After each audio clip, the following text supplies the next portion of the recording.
Hi అందరికీ నమస్తే. ఈరోజు మన రెసిపీ వచ్చేసి ఉదయం పూట హడావుడి లేకుండా 10 నిమిషాల్లో ఈజీగా ఈ రెసిపీని ప్రిపేర్ చేసుకోవాలన్నమాట. ముందుగా ఒక గిన్నెలోకి 1 గ్లాస్ వరకు బియ్యం తీసుకున్నాను. ఈ బియ్యాన్ని బాగా 2-3 సార్లు బాగా క్లీన్ చేసుకోవాలన్నమాట. చూడండి, ఈ విధంగా క్లీన్ చేసుకొని పక్కన పెట్టేసుకుందాము. కొంచెం వాటర్ పోసి ఒక 10 నిమిషాల పాటు నానబెట్టుకోవాలి. తర్వాత ఒక కుక్కర్ పెట్టుకొని ఇందులోకి 2 స్పూన్ల వరకు ఆయిల్ వేస్తున్నాను. తర్వాత 1 స్పూన్ వరకు నెయ్యి వేస్తున్నాను. ఇలా ఆయిల్ వేసిన తర్వాత ఆయిల్ బాగా హీట్ అయిన తర్వాత సన్నగా కట్ చేసి పెట్టుకున్న ఆనియన్ వేసుకోవాలి. మన ఛానల్ని ఎవరైనా సబ్స్క్రైబ్ చేయని వాళ్ళు ఉంటే మన ఛానల్ని ముందుగా సబ్స్క్రైబ్ చేసి లాస్ట్ వరకు ఈ వీడియోని స్కిప్ చేయకుండా చూడండి. ఒక 5 నిమిషాలు ఫ్రై చేసుకున్న తర్వాత పొడుగ్గా కట్ చేసి పెట్టుకున్న పచ్చిమిర్చిని వేసుకొని ఫ్రై చేసుకోవాలన్నమాట. ఈ రైస్ని ఎలా అయినా ప్రిపేర్ చేసుకోవచ్చు అనమాట.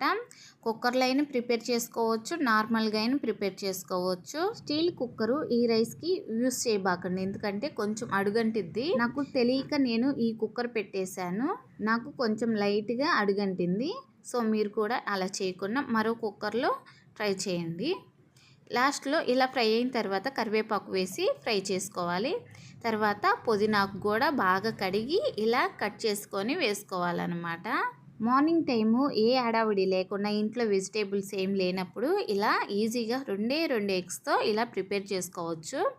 తర్వాత ఇలా ఫ్రై అయిన తర్వాత మసాలా పౌడర్, 1 స్పూన్ పసుపు, రుచికి సరిపోయినంత సాల్ట్ వేసి అదేవిధంగా కొంచెం అల్లం వెల్లుల్లి పేస్ట్ కూడా వేసి మొత్తం బాగా ఫ్రై చేసుకోవాలన్నమాట.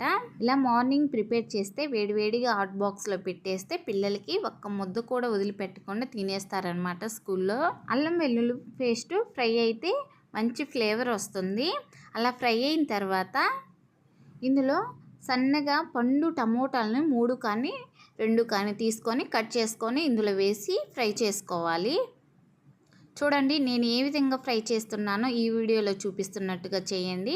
తర్వాత 2 నిమిషాలు మూత పెట్టేసుకుందాము. ఈలోపు మనం బియ్యం నానపెట్టుకున్నాం కదా, ఆ బియ్యాన్ని ఉంచిన తర్వాత నేను ఇందులోకి 3 ఎగ్స్ని తీసుకుంటున్నాను.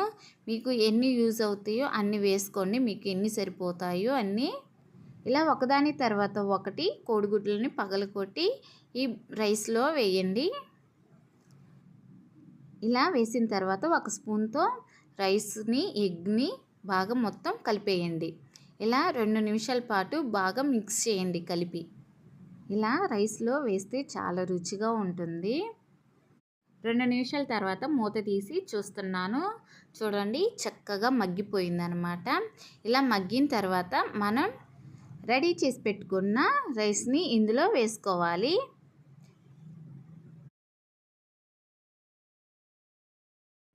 ఇలా వేసిన తర్వాత మొత్తం బాగా కలిసే వరకు రైస్లోకి బాగా కలపండి. మొత్తం బాగా 2 నిమిషాల పాటు బాగా కలుపుకోవాలి. నేను ఏ విధంగా అయితే ఈ వీడియోలో చూపిస్తున్నానో అదే విధంగా చేస్తే సరిపోతుంది. తర్వాత ఇందులోకి రుచికి సరిపోయినంత సాల్ట్, అదేవిధంగా 1 స్పూన్ వరకు కారం వేసి మొత్తం బాగా కలపాలి.